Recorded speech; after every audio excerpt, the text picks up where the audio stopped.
Hey, it's Yulong here. You probably landed here because you're searching for Achilles tendon rupture videos. Well, this is a series of videos to document my journey to recover from my Achilles tendon rupture. I had it about 2 weeks ago while playing soccer. I find the videos made by others very helpful throughout the journey. They give me a lot of useful information and also the mental support. So I'm thinking I should probably make videos of mine. So hopefully anyone else coming after me could benefit from these as well. These are not documenting everything that's happened.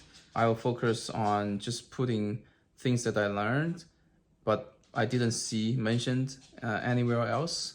Particularly being a foreigner in US, how does it like when you go through the medical system for this rupture injury? A little bit about me. I'm a 34-year-old Asian living in California, US. I have been in US for 10 years now, but this is the first time I have surgery like ever in my life, and also the first time getting the Achilles tendon rupture. This is the first video and I want to talk about things that I learned pre-surgery. Like I said, this is 2 weeks since I injured now and I already went through the surgery. What happened before surgery, I can put it here so you can see exactly how I went through the process. I did pretty much everything. I went to urgent care, specialty doctor, then all kinds of imagings and even lab tests. So you can use that sort of as a reference. I did my surgery a week after the injury. The first thing I learned, I guess, is where do you go to when you have this injury? There are 4 kinds of cares that you can go to in US when you are sick: primary doctor, urgent care, emergency room, and specialty doctor. Primary doctor is just where you get your medications, regular health checks, and referrals to other doctors. And urgent care is where you want to go to for non-life-threatening urgent issues, just like rupture. Emergency room is for any urgent issues, but particularly life-threatening issues, such as heart attack or major bleeding. Last one is specialty doctors. Those are the doctors that actually treat a specific illness. So for tendon rupture, you have podiatrists and orthopedics. Sometimes they also treat the rupture. People typically go to urgent care or ER when they first got the rupture, but I think actually based on my experience, you can also try to reach out to specialty doctors to see if they have availability. The reason is because urgent care, what they do when you go there is they immobilize you by putting on a boot or a splint on your injured leg, and then you give you crutches, and maybe they give you images like MRI. Lastly, they're gonna refer you to a specialty doctor. So chances are, if you happen to have availability from specialty doctors that is earlier than urgent care, then you might as well just skip the urgent care and go straight to the specialty doctor. Because first, they will give you the same treatment like the urgent care does. The second, you will need a special doctor anyway. The urgent care will refer you to a special doctor after the immediate treatment. And the third, some urgent cares also are reservation only. So you also have to make phone calls to see if they have any slots left. So if you're not familiar with the area nearby, like if you haven't been to any urgent care, it's probably actually better to try to reach out to specialty doctor first, try to grab a slot there, and then you can try out urgent care. For me, because I haven't been to any urgent care or ER before, so I don't know what are those nearby urgent cares. So I have to make phone calls one by one. And apparently urgent care is not a 24-hour shop. It has office hours like 9 to 5. So it's very easy for urgent care to get fully booked up for the day, like in early afternoon. And I know typically you need referrals to see a specialty doctor, but in reality, you can call them directly to set up appointments as long as you have the phone numbers. You can just, search on the Google map and make sure they are in your insurance network, then you can just make phone calls directly to see if they have availability like today or tomorrow. The second thing is about the imagings that you need to take.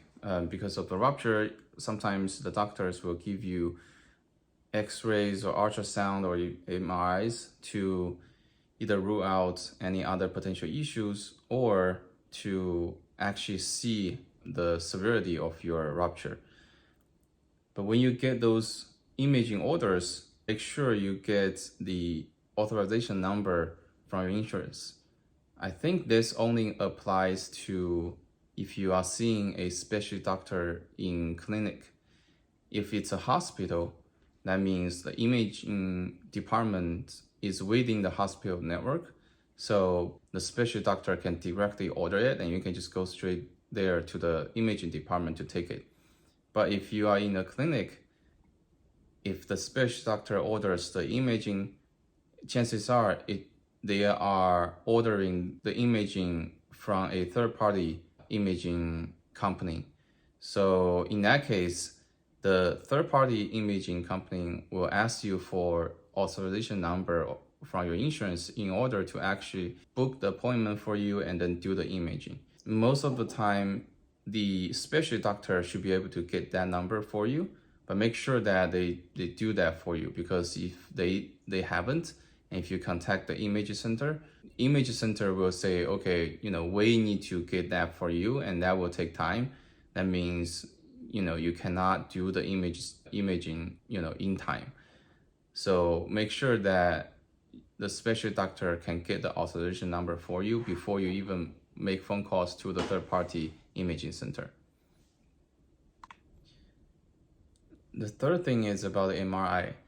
I watched a lot of videos from people who have the rupture and also went to MRI, but nobody talks about what the MRI is exactly like. This is my first time doing MRI, and the experience is definitely way worse than X-ray or ultrasound. The first thing is you have to stay there for 10 to 20 minutes, and you have to keep your leg, your foot, in actually a flat position. So this is the flat position. This is how typically your foot would be, right? But when you get the rupture, you cannot do this anymore because this will stretch your tendon and that will sort of hurt when you already have the rupture. So most likely you want to keep it this way. This is also how they will position your foot in the boot when you are getting treated in the urgent care. But then in MRI, during MRI, you have to keep your foot like this. So it's actually quite painful and you have to stay still. You cannot move during the MRI. You have to keep that like that for 10 to 20 minutes. So it's definitely not a pleasant experience compared with X-ray or ultrasound where it's just like a few minutes. So be prepared if you are going to MRI. Next thing is about fever. I had a low-grade fever 2 days after injury. It's up to 101 Fahrenheit. And I told my doctor, and my doctor immediately asked me if I have other symptoms like chest pains, difficulty breathing, pain in the calf of the injured leg, not in the tendon, but in the calf. The reason is because there's another common thing called blood clot that could potentially happen after the tendon rupture. Basically, it's something that formed in your blood that is supposed to stop you from bleeding, but that could be dangerous if it's getting a lot. It won't affect your, if you go to surgery, you will still need to do the surgery, but then your doctor should know if you have this blood clot. So if you have symptoms like fever, chest pain, difficulty breathing, you need to talk to your doctor, and chances are they will have you checked. And the checks you need to do is typically blood tests and then ultrasound. Ultrasound is going to be done on your calf and thighs, not on your tendon, because they want to see if there are any visible blood clots. If you do, so then that's going to be something that they want to handle potentially before surgery, right? So make sure that you talk to your doctor immediately if you are, if you experience fever or any other symptoms I just mentioned. So that's it. I think that's all that I learned from everything up until surgery. I think the next video I'm going to talk about the surgery itself and also maybe the week following the surgery. All right, thanks.